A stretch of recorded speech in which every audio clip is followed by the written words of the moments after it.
Hello everyone, welcome back to another video. तो आज हम पढ़ने वाले हैं माइटोकॉन्ड्रिया के बारे में। माइटोकॉन्ड्रिया की बात करें तो इसमें से एग्जाम में काफी क्वेश्चंस पूछे जाते हैं।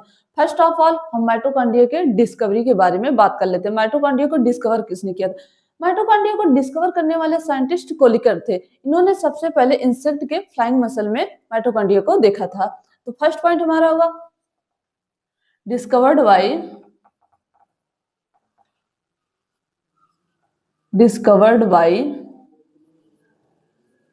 Kolliker.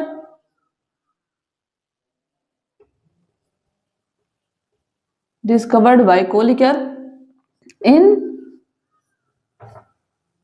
flying muscles of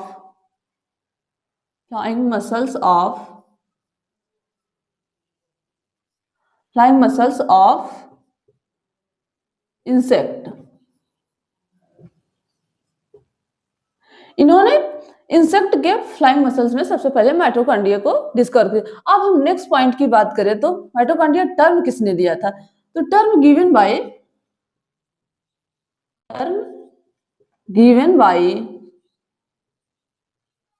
Wanda. Mitochondria term Wanda scientist ने दिया था।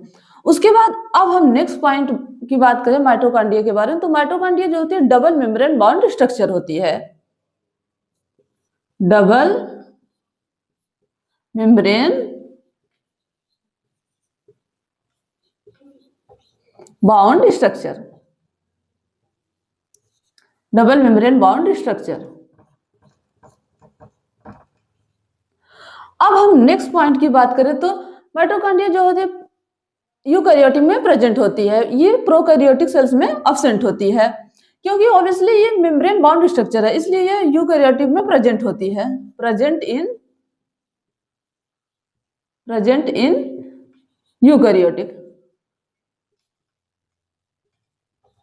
Eukaryotic cells.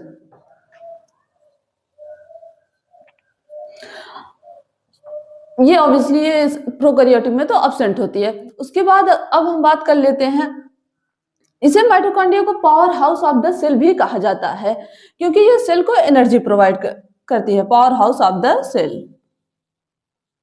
Power house of the cell of the cells. उसके बाद अब हम नेक्स्ट पॉइंट की बात करें तो form ATP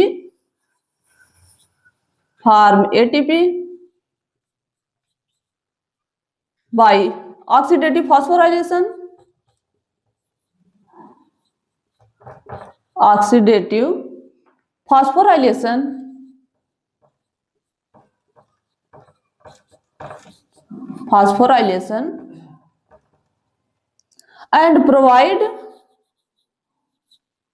and provide energy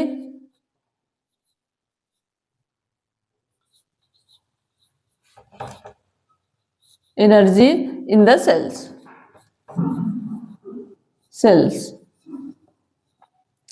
ये एटीपी बनाते हैं बाय ऑक्सीडेटिव फॉस्फोराइलेशन की मदद से और फाइनली सेल्स को एनर्जी प्रोवाइड करती है। अब हम नेक्स्ट पॉइंट की बात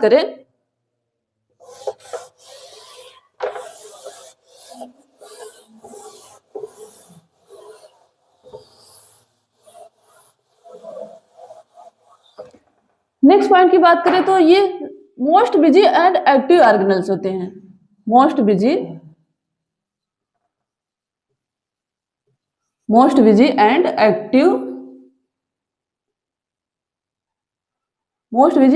मोस्ट एक्टिव।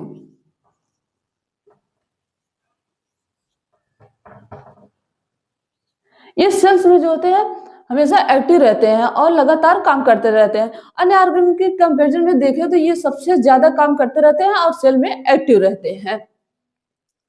उसके बाद अब हम बात कर लेते हैं माइटोकॉन्ड्रिया के नंबर के बारे में।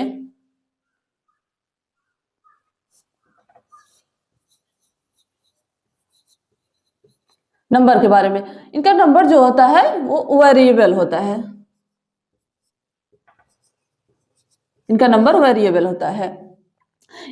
नंबर लगातार सेल्स में बदलता रहता है। डिपेंड्स ऑन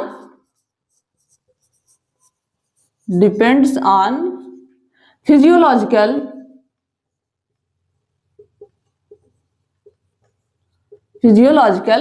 एक्टिविटीज एक्टिविटीज इनका नंबर तो वेरिएबल होता है, ये काफी इंपॉर्टेंट होता है। नंबर के बारे में इनके अधिकतर क्वेश्चन पूछे जाते हैं, इनका नंबर वेरिएबल होता है। अगर हम बात करें जैसे कोई सेल्स है, वो बहुत ज्यादा काम कर रही है और उसको एटीपी की बहुत ज्यादा जरूरत होती है, तो वहां पर जाहिर सी बात है वहां पर माइटोकॉन्ड्रिया का नंबर ज्यादा होगा, ये डिवाइड होकर वहां पर माइटोकॉन्ड्रिया का नंबर ज्यादा हो जाता है। अब हम बात कर लेते हैं इनके साइज एंड शेप के बारे में। साइज एंड शेप भी वेरिएबल होता है, also variable. Size and shape also variable.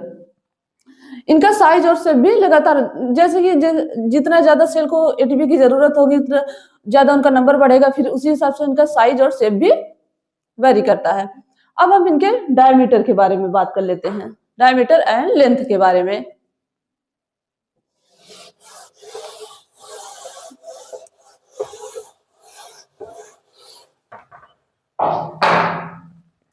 इनका डायमीटर देखें तो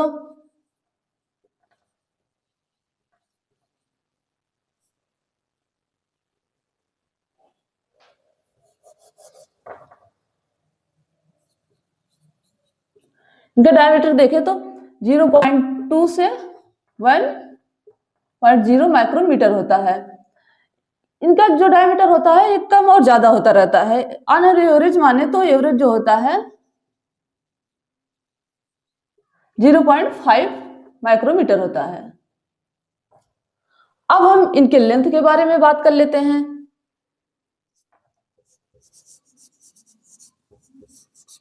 लेंथ जो होता है इनका 1.0 माइक्रोमीटर से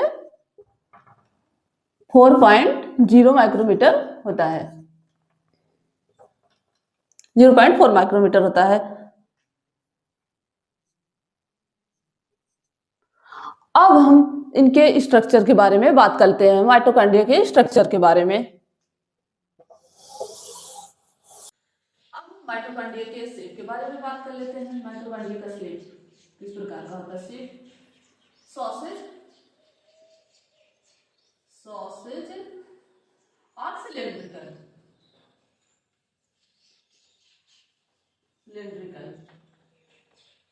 अब हम बात करते हैं माइटोकॉन्ड्रिया को विदाउट माइक्रोस्कोप से हम नहीं दे सकते। माइक्रोस्कोप से तब तक नहीं दे सकते जब तक माइटोकॉन्ड्रिया को स्टेन न किया जाए। तो माइटोकॉन्ड्रिया को स्टेन किया जाता है Janus green B. Janus green B काफी इंपॉर्टेंट होता है, एग्जाम में इससे क्वेश्चन पूछे जाते हैं माइटोकॉन्ड्रिया को स्टेन किससे किया जाता है। तो स्टेन्ड बाय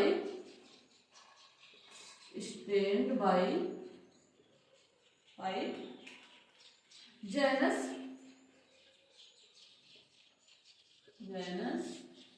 ग्रीन बी। ये काफी इंपॉर्टेंट होता है, एग्जाम में क्वेश्चन पूछा जाता है माइटोकॉन्ड्रिया को हम स्टेन किससे करते हैं। उसके बाद अब हम बात कर लेते हैं जेनस ग्रीन बी से करते हैं। जैसे ही माइटोकॉन्ड्रिया के ऊपर जेनस ग्रीन बी डालते हैं तो ये माइटोकॉन्ड्रिया से अटैच हो जाते हैं। उसके बाद हम माइक्रोस्कोप में इसे आसानी से देख सकते हैं। अब हम माइटोकॉन्ड्रिया के स्ट्रक्चर के बारे में बात कर लेते हैं। माइटोकॉन्ड्रिया की स्ट्रक्चर कैसी होती है?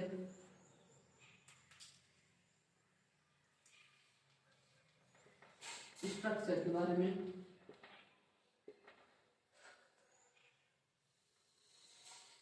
माइटोकॉन्ड्रिया की structure double membrane bond structure होती है।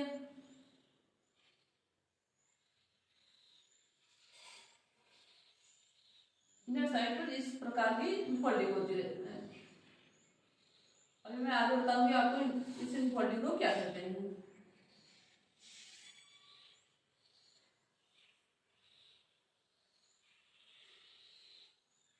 इसमें 4 कंपोनेंट होते हैं। माइटोकॉन्ड्रिया में 4 कंपोनेंट होते हैं। फर्स्ट इज आउटर मेम्ब्रेन,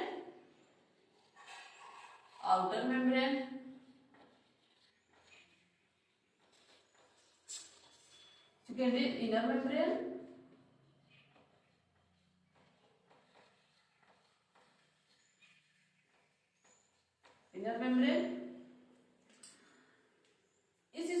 बोलते हैं peri mitochondrial space, peri mitochondrial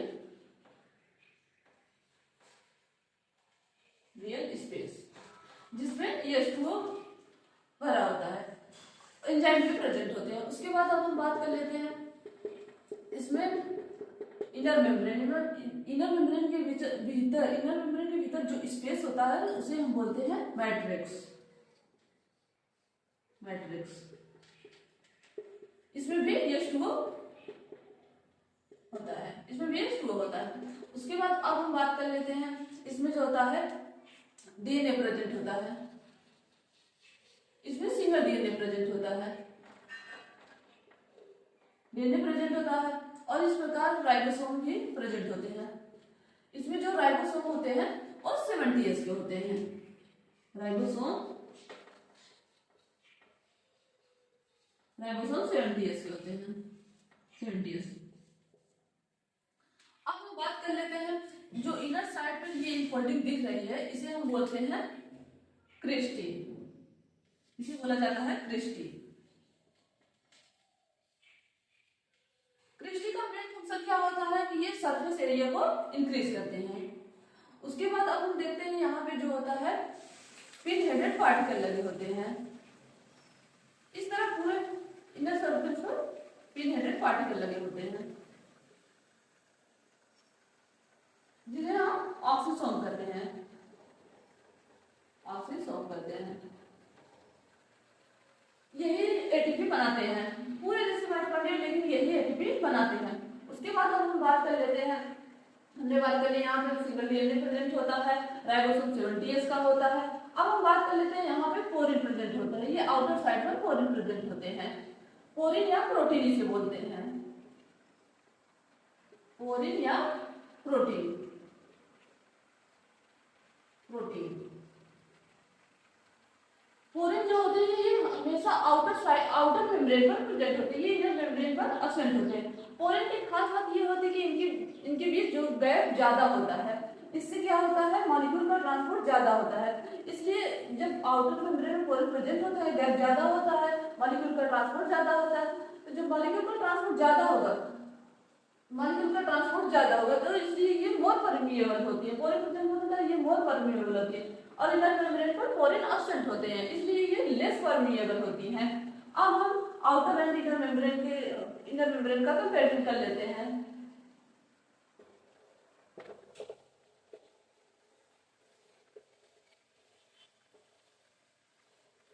outer membrane की खास बात क्या होती है? फर्स्ट ऑफ ऑल हम आउटर मेम्ब्रेन के बारे में बात कर लेते हैं। आउटर मेम्ब्रेन, आउटर मेम्ब्रेन की खास बात क्या होती है कि इसमें पोरिन प्रेजेंट होते हैं, पोरिन प्रेजेंट होते हैं, पोरिन प्रेजेंट होते हैं। पोरिन प्रेजेंट होने के कारण ये मोर परमिएबल होती हैं, मोर परमिएबल होती हैं। और आउटर मेम्ब्रेन पर एंजाइम भी प्रेजेंट होते हैं, इनर मेम्ब्रेन पर भी एंजाइम प्रेजेंट होते हैं। उसके बाद जो पोरिन प्रेजेंट होती है तो मोर परमिएबल। अब हम इनर मेम्ब्रेन के बारे में बात कर लेते हैं। इनर मेम्ब्रेन,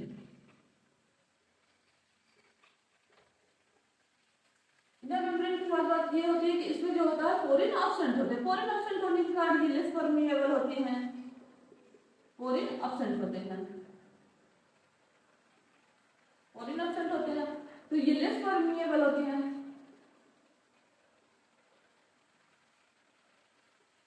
लेस परमिएबल होती हैं। और इसमें भी एंजाइम प्रेजेंट होते हैं, एंजाइम प्रेजेंट होते हैं। इसमें जो होता है एंजाइम मोर होता है, मोर होता है। अब हम माइटोकॉन्ड्रिया के फंक्शन के बारे में बात कर लेते हैं। माइटोकॉन्ड्रिया के फंक्शन क्या होते हैं?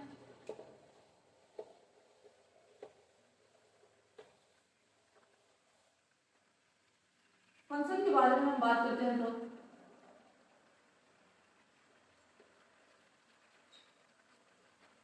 ATP formation,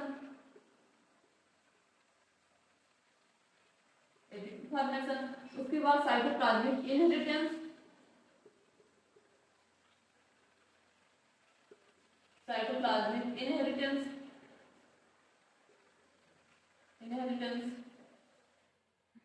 ATP formation ATP बनाती है और साइटोप्लाज्मिक इनहेरिटेंस का मतलब होता है साइटोप्लाज्म का डीएनए एक जनरेशन से दूसरे जनरेशन में जाता है, उसे ही साइटोप्लाज्मिक इनहेरिटेंस कहते हैं,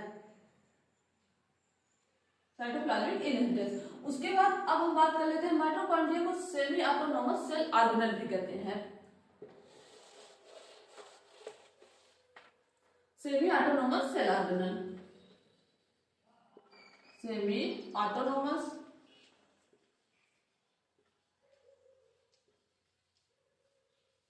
सेल ऑर्गेनल,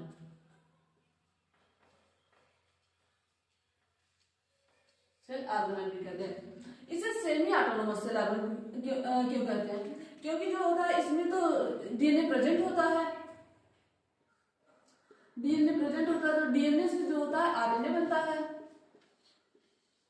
आरएनए से प्रोटीन बनता है। क्या होता है कि डीएनए जो छोटा होता है तो आरएनए कम बनता है, आरएनए से प्रोटीन भी कम बनता है। जितने प्रोटीन की रिक्वायरमेंट होती है उतना प्रोटीन बन नहीं पाता, तो कुछ प्रोटीन जो होता है साइटोप्लाज्म से लेना पड़ता है, इसलिए इसे हम सेमी ऑटोनोमस सेल ऑर्गेनल भी कहते हैं, सेमी ऑटोनोमस सेल ऑर्गेनल कहते हैं। Thank you so much. तो अगर आपको वीडियो अच्छी लगे तो वीडियो को लाइक करें और चैनल को सब्सक्राइब करना ना भूलें।